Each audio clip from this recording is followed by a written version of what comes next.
The words hit me like a slap across the face. Right there in my own dining room, with the roast chicken still steaming on the table. Oh, come on, she's just a useless old hag now.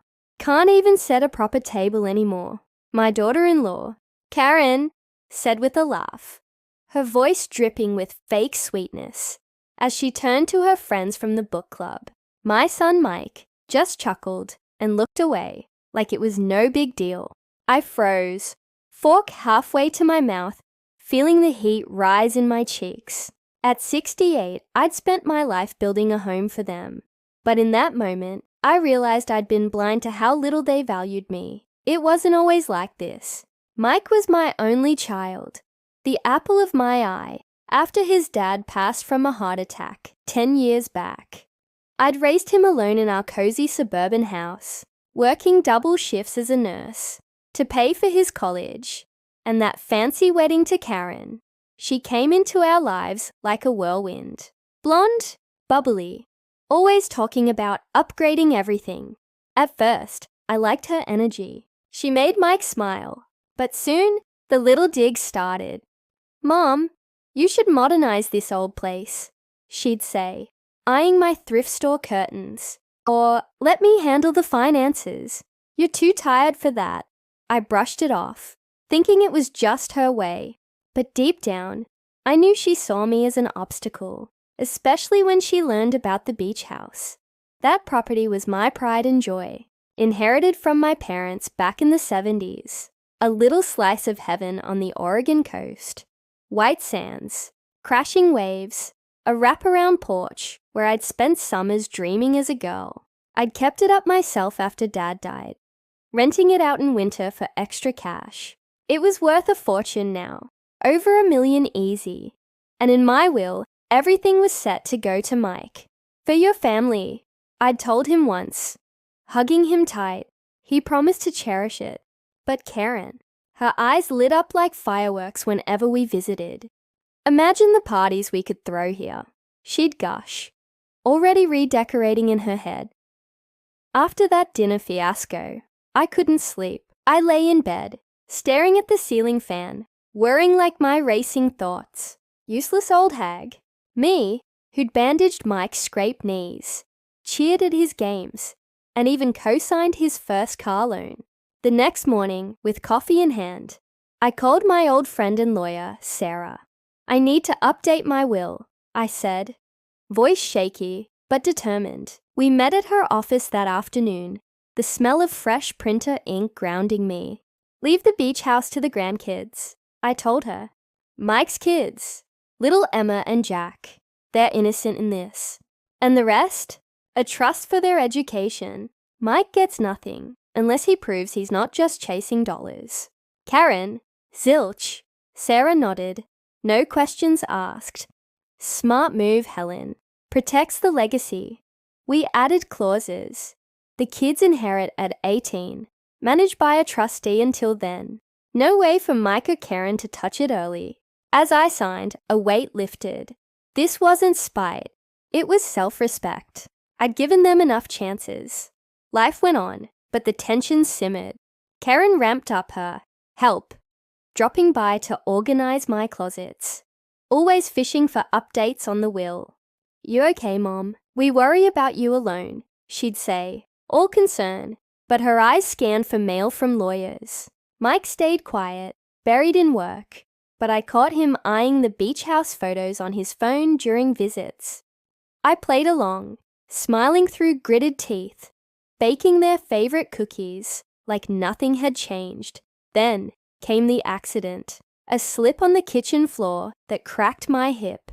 Hospital stays blurred into rehab, and suddenly Mike and Karen were there for me, pushing for me to sell the family home and move into assisted living. "It's practical, Mom," Mike said gently, but I saw Karen's excitement. "We could use the money for the kids' future." Yeah, right. Their future, on a cruise or a new SUV.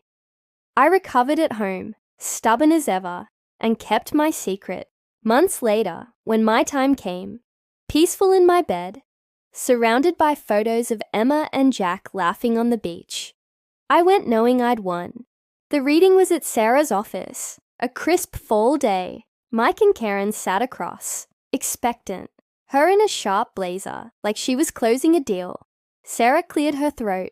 The beach house goes directly to Emma and Jack Hargrove, in trust, until they're adults.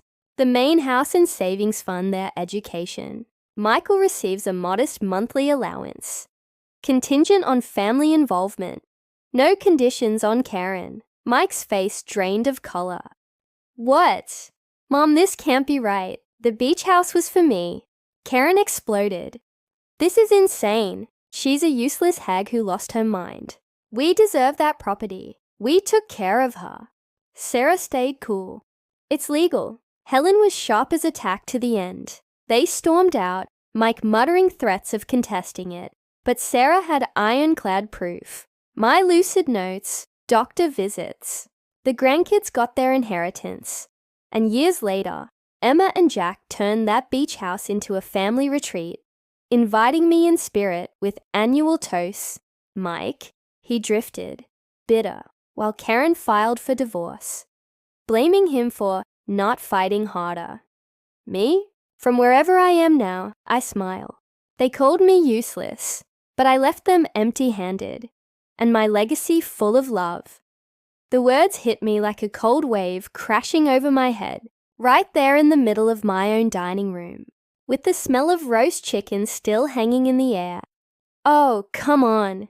She's just a useless old hag now. Can't even set a proper table anymore. My daughter-in-law, Karen, said with that fake laugh of hers, loud enough for her book club friends to hear. They were all crammed around the table for what was supposed to be a casual family dinner, wine glasses clinking like nothing was wrong. My son, Mike, just sat there, chuckling softly and staring at his plate like he'd heard it 100 times before. I froze, my fork hovering over a pile of mashed potatoes, feeling my face burn hot with shame. At 68, after all I'd done for them, this is how they saw me. Useless. I set the fork down quiet, my hand shaking a little under the tablecloth. The room kept buzzing, Karen's friends giggling. One of them saying, "Karen, you're so bad," like it was all a joke. But it wasn't. I'd spent the whole afternoon in the kitchen, apron tied tight, chopping veggies, and basting that chicken just how Mike liked it. My back ached from bending over the oven, but I didn't complain. This was my way of keeping the family close, especially since Mike's dad, Tom, passed 10 years ago from that sudden heart attack. He'd left me the house and the beach place, and I'd managed it all on my own. Nurse shifts at the hospital, pinching pennies to help Mike through college. Now, here I was, feeling like an intruder in my own home. Karen had always been a bit sharp-tongued, but lately, it cut deeper. She swept into our lives 5 years back, all blonde hair and big smiles, the perfect match for Mike's quiet ambition. He was an accountant now, climbing the ladder at some firm downtown, and she worked part-time at a boutique, always posting about glam life on her phone.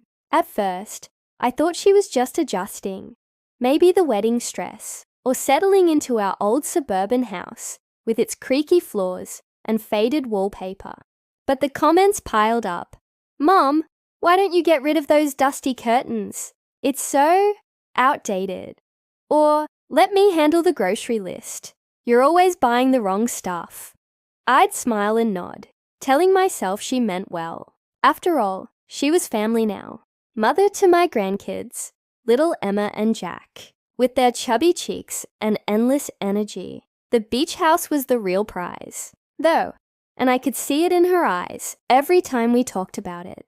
That little gem on the Oregon coast, passed down from my parents in the 70s. A weathered cottage with salty air, waves lapping at the shore, and a porch swing where I'd dreamed as a girl. I'd fixed it up myself after Mom and Dad were gone, painting the shutters blue and renting it out in the off-season to cover the taxes. It was worth over $1 million now, easy, with the tourists flocking in. In my will, drawn up after Tom's death, everything went to Mike. "For you and your family." I'd told him one summer evening, watching the sunset from that very porch. He hugged me tight, promising, "I'll take care of it, Mom. Forever." Karen was there too, her smile a tad too wide, already chattering about renovations and weekend getaways. But that dinner, it cracked something inside me. As the laughter died down, Mike finally looked up, his face guilty.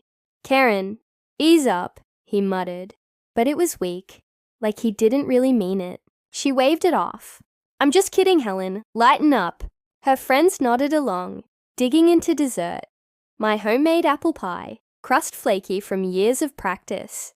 I excused myself early, claiming a headache, and slipped upstairs to my room.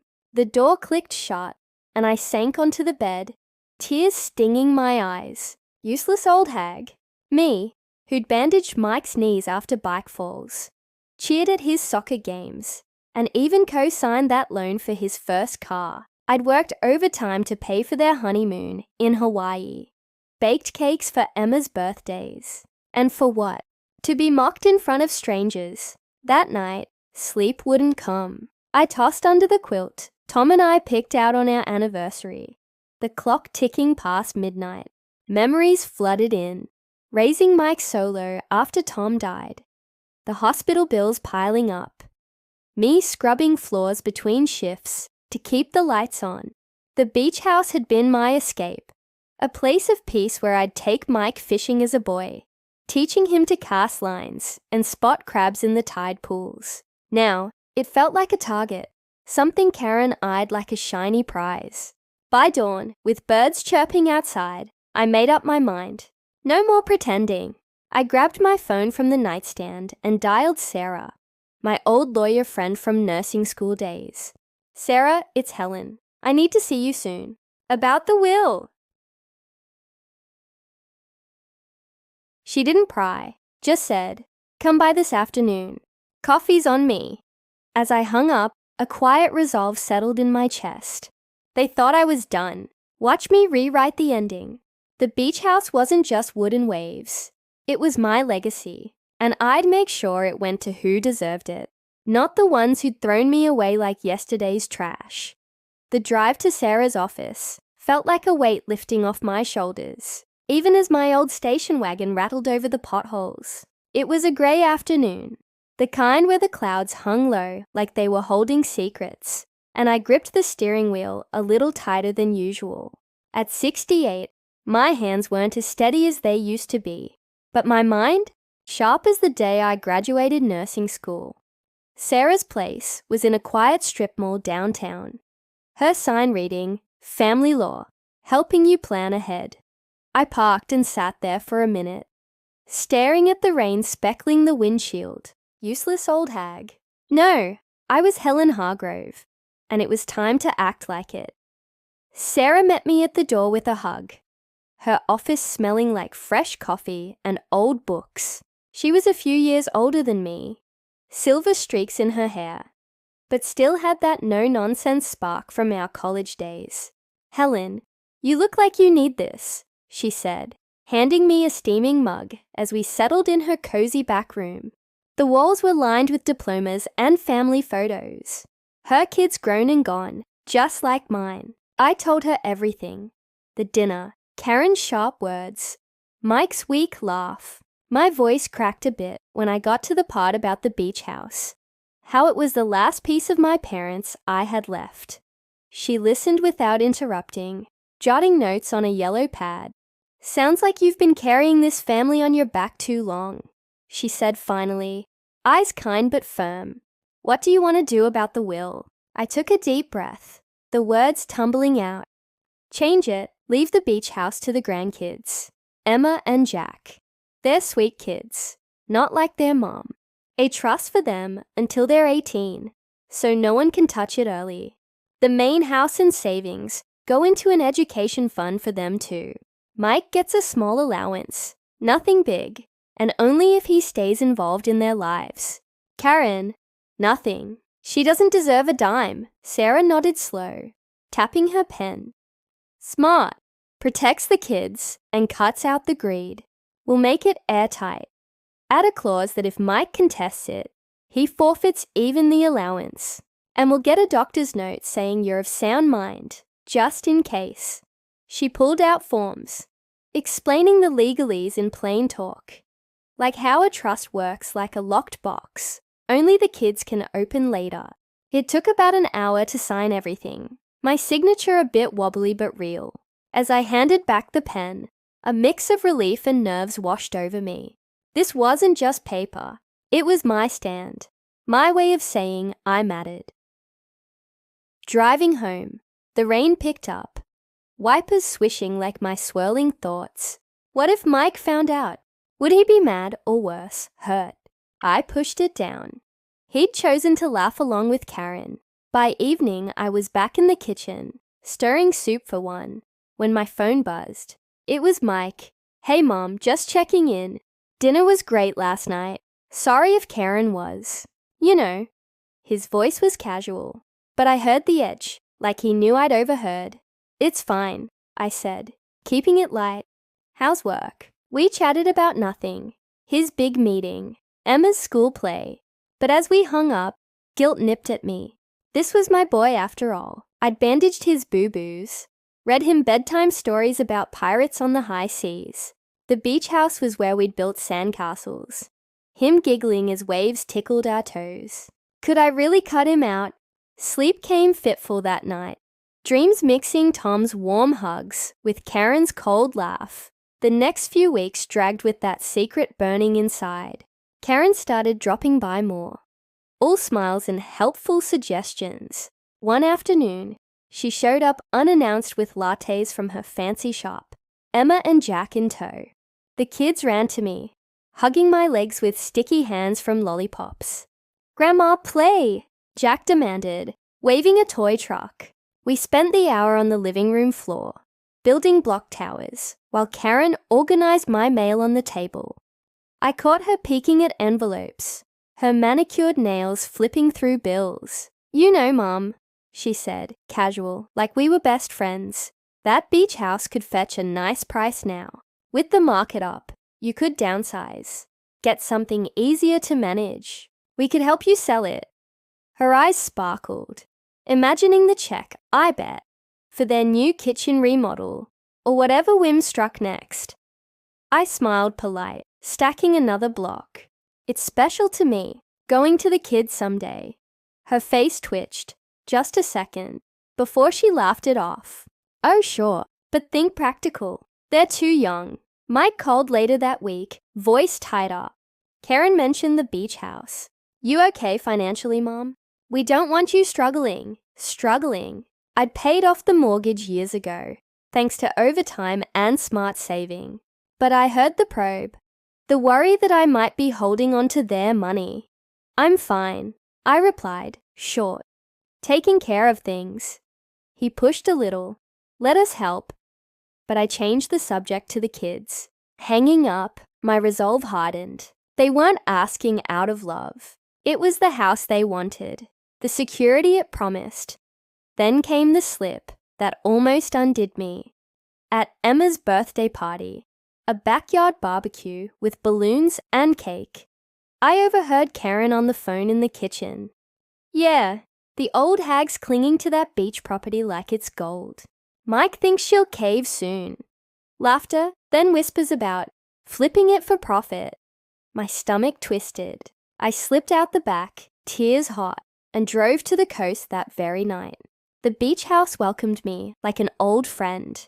Waves whispering, porch light flickering on. Sitting in the swing, salt air filling my lungs. I whispered to the stars, "This is for Emma and Jack, not them." Back home, Sarah called with the final papers. "It's done, Helen. You're protected."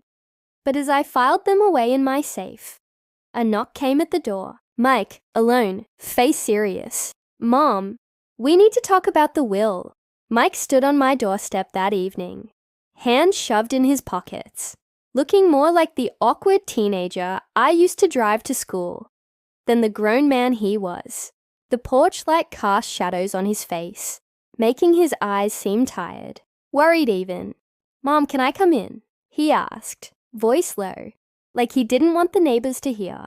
I stepped aside, heart pounding under my sweater, and led him to the living room. The same room where we'd opened Christmas presents, where Tom used to nap in his recliner. Now it felt too small for whatever bomb he was about to drop.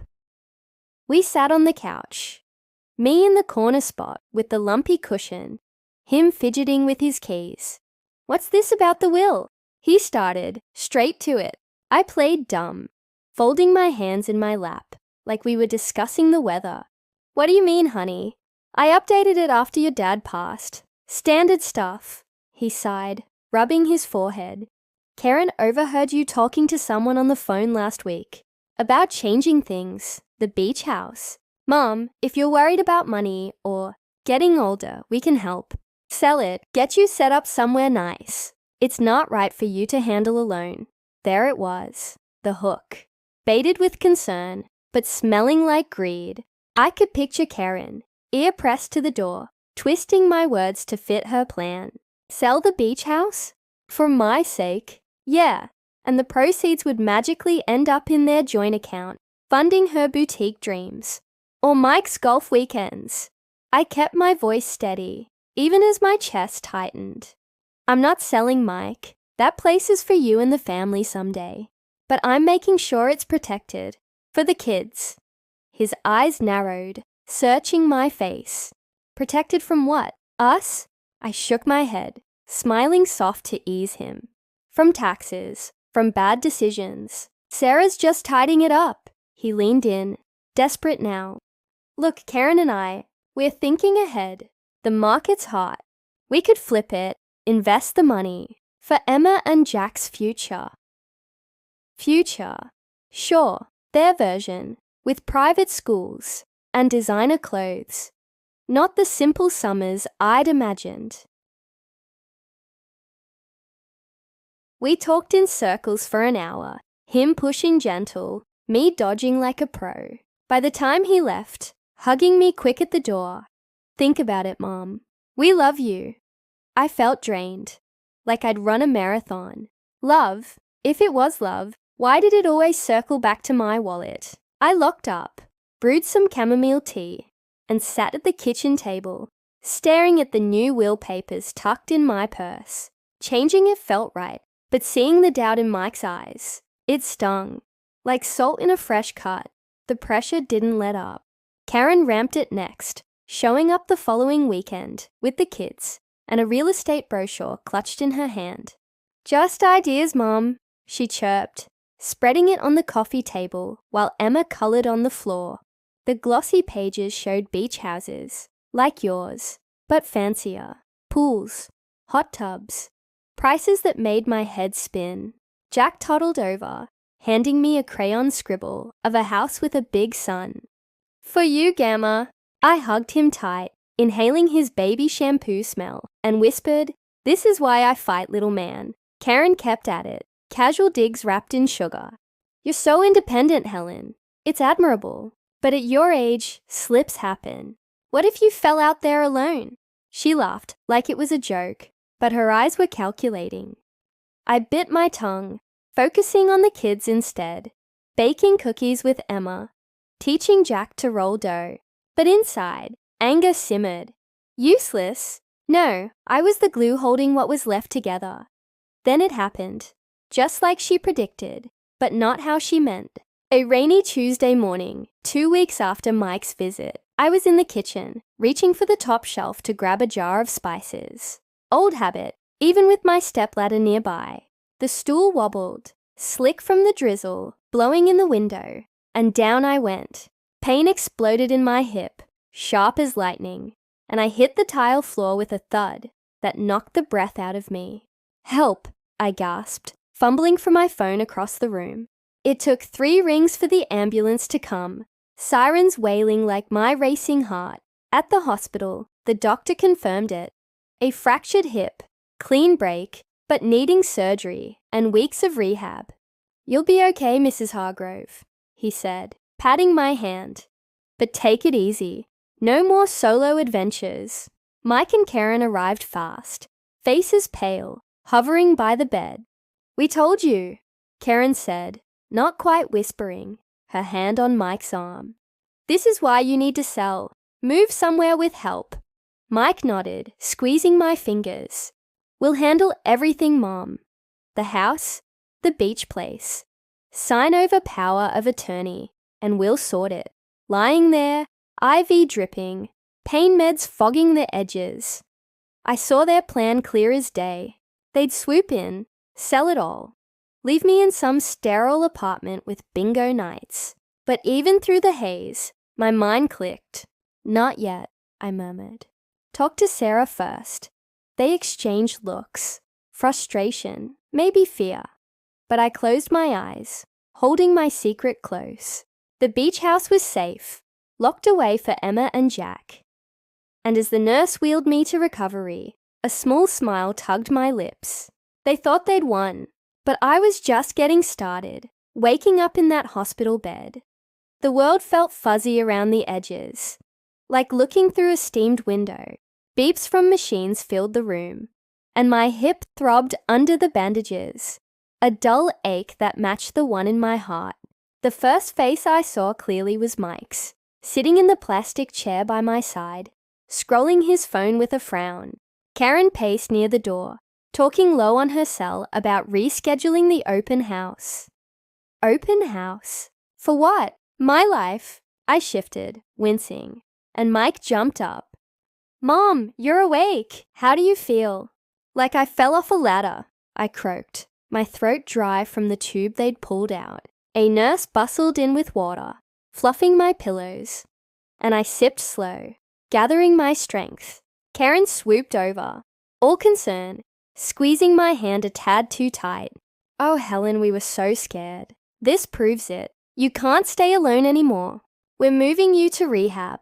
Then we'll talk about the house." Her smile was bright, but her eyes darted to Mike, like they had a script ready. The next few days blurred into a routine of pain pills, physical therapy that left me sweating, and visits from family.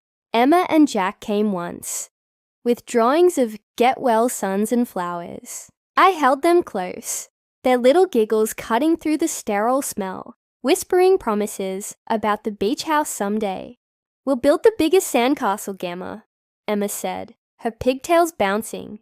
It kept me going, that thought of them playing there without Karen's shadow. But Mike and Karen, they turned it into a campaign. Every visit, they brought forms, power of attorney papers, listings for assisted living spots, even a realtor's card for the beach house. "Just sign here, Mom," Mike would say, pen in hand, voice soft like he was asking for sugar. "We'll handle the stress so you can rest." Karen chimed in, "Imagine no more worries, no bills, no upkeep. We can get top dollar for that old place." Top dollar. I saw the math in their heads, a fat check for a down payment on a bigger home, maybe that SUV Karen eyed in magazines. I played weak at first, nodding along, buying time. "I'm tired," I'd say, closing my eyes until they left. But inside, fire burned. This hip break was no accident of age. It was a wake-up call. While they schemed, I called Sarah from the hospital phone, keeping my voice low. "They're circling like sharks. Make sure everything's locked tight. No way they can touch the will." She assured me, "It's ironclad, Helen," and I sent over a letter stating you're competent. No changes without you're okay. Relief washed over me, cool as the ice packs on my leg. Rehab was a beige building on the edge of town, with group exercises and watery oatmeal for breakfast. I hated the dependency, the walker clanging on linoleum, aides helping me dress, but it gave me space to think. Mike visited daily after work, bringing takeout that Karen packed with love. He'd update me on the houses. "We put your place on the market, Mom. Got an offer already." My place. I sat up straighter one afternoon, Walker aside. "Stop that, Mike. I didn't sign anything." He blinked surprised. "But you said..." I said nothing. "Call it off." His face hardened, just a flash, before the nice guy mask slipped back. "Mom, Be reasonable. You're recovering. Let us help. Help. Like the time he helped by forgetting my birthday to golf with buddies. Or Karen helped by tossing my old photos to declutter. I shook my head. Sarah handles my affairs. Talk to her. That set off the storm. Karen blew in the next day, heels clicking like judgment, while Mike waited in the hall. This is ridiculous, Helen, she snapped, dropping into the chair. No mom pretense now. You're being stubborn. That beach house is wasting away. Cobwebs and salt air. Sell it, or we'll have to get a court order for your own good. Court order. My blood boiled, but I kept cool, remembering Sarah's words. Try it. See how that goes. She leaned in, voice a hiss. You think you're clever? Mike's your son. He deserves it. Not some dusty shack for kids who won't remember. I met her gaze, steady. The kids will remember, and it's not your call. She stood abrupt, face red, muttering about ungrateful old bat as she stormed out. Mike followed, shooting me an apologetic look that didn't reach his eyes. We'll fix this, Mom. Alone, I gripped the bed rail, tears pricking. Fix this. They wanted to fix me out of my own life. But rehab pushed me. Daily walks down the hall, building strength in my legs and my will. By week's end, I was home, walker and all, with a home health aide Sarah arranged. No more open houses. Mike cancelled them, grumbling. Karen's texts went cold. Just emojis and hope you're better. One quiet evening, as I sat on the porch, watching fireflies dance, the phone rang. It was the doctor. Follow up on my hip. Healing well, Mrs. Hargrove. You're tougher than you look. Tougher. Yeah, I was. And as stars dotted the sky, I thought of the beach house. Waves calling. Safe for Emma and Jack. They could push, but I wouldn't break. Not again. But then, a knock echoed. Karen, alone, envelope in hand. We need to talk, for real this time. Karen stood on my porch that evening, the envelope clutched in her hand like a weapon. Her face a mask of forced calm under the yellow porch light. The air was thick with summer humidity, crickets chirping like they sensed the tension. I leaned on my walker, still getting used to its squeak, and motioned her in without a word. No hugs. No pleasantries. This was war. Dressed in a sundress, we settled in the living room, me in Tom's old armchair, her on the edge of the couch, legs crossed tight. Helen, she started, voice sweet as pie, but eyes hard. I brought the papers. Power of attorney. It's simple. You sign and we take care of everything. The houses, the bills, your care. She slid the envelope across the coffee table. Thick with legal jargon, I didn't need to read to know the game. It was their ticket to control, to sell the beach house, and sweep me into some forgotten corner. My hip twinged as I shifted, a reminder of how close they'd come already. I pushed it back, gentle but firm. No, Karen, I told Mike. Sarah handles my affairs. If you want changes, talk to her. Her smile cracked, just a bit, revealing the frustration underneath. This stubbornness is hurting everyone. Mike's stressed at work. The kids need stability. That beach place, it's a money pit. Sell it and we can all move on. Move on? To what? Her version of family, where I faded into the background. My legacy cashed out for their comfort. She leaned forward, dropping the act. Look, you're not well. That fall proved it. What if it happens again? Alone? We care, Helen. Let us help. Help! The word twisted in my gut, like the time she helped by redecorating my bedroom without asking, tossing out photos of Tom and Mike as a baby, or when she helped with finances, suggesting I skip my savings for their anniversary trip. I met her gaze, voice steady despite the ache. Care? Like calling me a useless old hag at dinner, laughing with your friends while I served the meal I cooked? Her cheeks flushed pink, caught off guard. That was a joke. You took it wrong. I'm sorry if. I cut in, heat rising. It wasn't a joke, Karen. It was truth to you. But I'm done being your punchline. The beach house stays. For Emma and Jack. Not you, not Mike, if he keeps chasing your schemes. She stood abrupt. Envelope crumpling in her fist. This is insane. Mike will contest it. You can't cut out your own son. Try me, I said. Calm now. The words landing like stones in still water. The will's set, and if you push court, it'll all come out. Your words, your plans. Is that the family you want? She glared, mouth opening and closing like a fish, then grabbed her purse. You'll regret this, Helen. We deserve better. The door slammed behind her, rattling the windows, leaving silence in its wake. Mike called later that night, voice edged with anger. What did you say to her, Mom? She's upset. Says you're confused. Confused? I laughed soft, bitter. Tell her the truth. I'm clear as day. Back off, or lose more than you think. He hung up after a tense goodbye. No I love you this time. The house felt emptier, but freer too. Like shaking off heavy chains. The fallout rippled quick. Visits stopped cold. Text from Mike was short, about the kids only. Emma misses you, he'd say, but no invites. Karen unfollowed me on social media. Petty but telling. I focused on healing. Walker trades for a cane. Then nothing. Sarah checked in weekly, confirming the will was filed. Notarized. Unbreakable.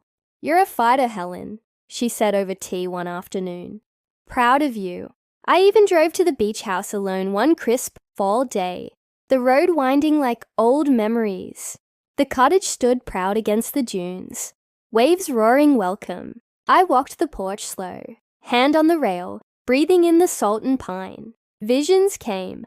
Mike as a boy, chasing seagulls. Emma and Jack, future laughs echoing. This is yours, I whispered to the wind. Keep it pure. Tears came, not sad, but cleansing. Back home, I framed a photo of the kids there, tucking the will copy beside it. But age doesn't pause for battles. Winter hit hard. Colds turned to flu, my energy fading like the shortening days. One snowy morning, chest tight, I called Sarah. If anything happens, she soothed. It's all set. Rest easy. Mike showed up then, face drawn, holding my hand by the fireplace. Mom, I'm sorry. Karen's pushing too hard. Can we start over?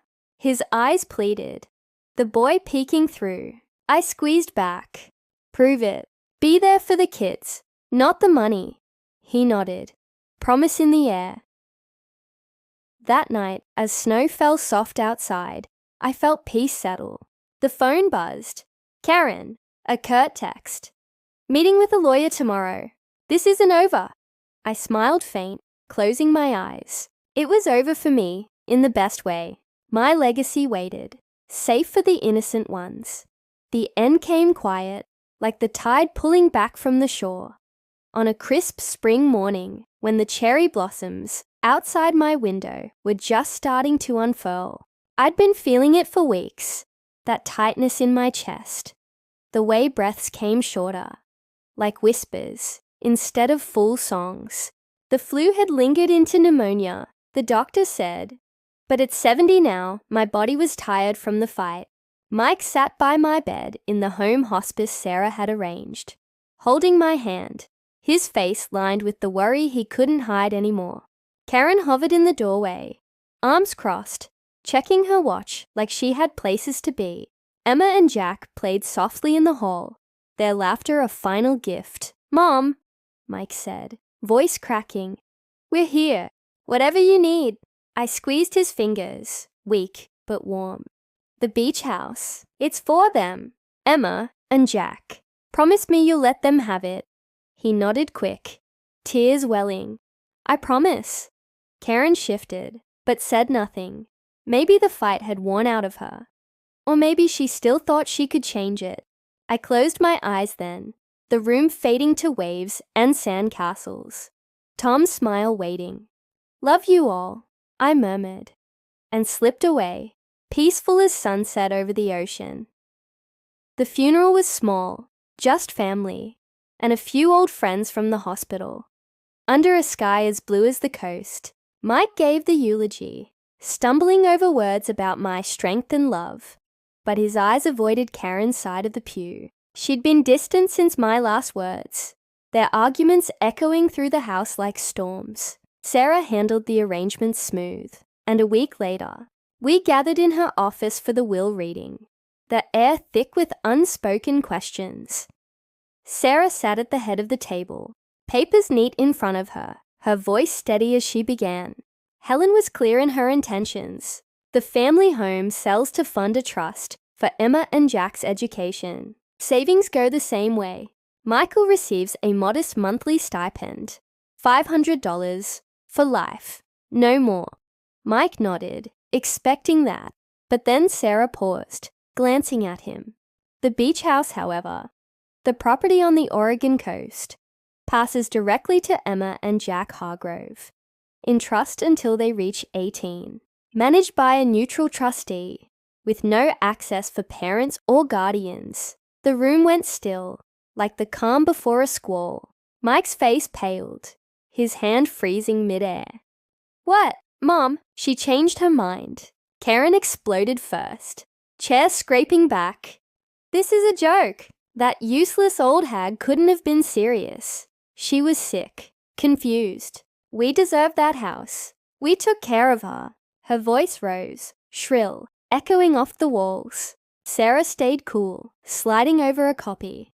Lucid to the end, Helen documented everything. Doctor's notes, videos from our meetings. Contesting it would forfeit even your stipend, Michael. And with the fraud clauses on undue influence. She trailed off, but the threat hung heavy. Mike buried his face in his hands, shoulders shaking. "Mom, why?" Karen rounded on him, furious. "This is your fault. You should have pushed harder, signed those papers." The kids, sitting quiet with a babysitter, looked up wide-eyed. Emma clutching her drawing of the beach.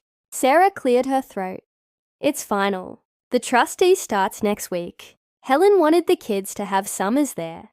Family memories without strings. They left in a storm, Karen slamming the door, Mike trailing with a mumbled, "Call me later." But the damage was done. Word spread quick in our small town. Old friends shook their heads at the greedy in-laws. Mike and Karen's marriage cracked wide open. Arguments over money. Blame flying like accusations. She filed for divorce by summer, taking half his savings, what little was left after cancelling their big plans, and moved to the city, leaving the kids with Mike more than she'd planned. He got a smaller apartment, the stipend barely covering rent, and started therapy, piecing together the man I'd raised. Years passed, and the beach house bloomed under the trust's care. Fresh paint, a new swing on the porch. Emma and Jack went every summer. Mike driving them now, teaching them to fish like I did with him. "Grandma wanted this for you," he'd say, voice thick, as they built those sandcastles. No parties for profit, no flips, just love, the kind that lasts. From wherever I watch now, under those same stars, I smile. They called me useless, mocked me at my own table, schemed to take it all, but I gave them nothing but truth, and left my legacy to the pure hearts. The beach house stands tall, waves singing my victory. Family isn't blood or greed. It's the ones who cherish the salt in the sand.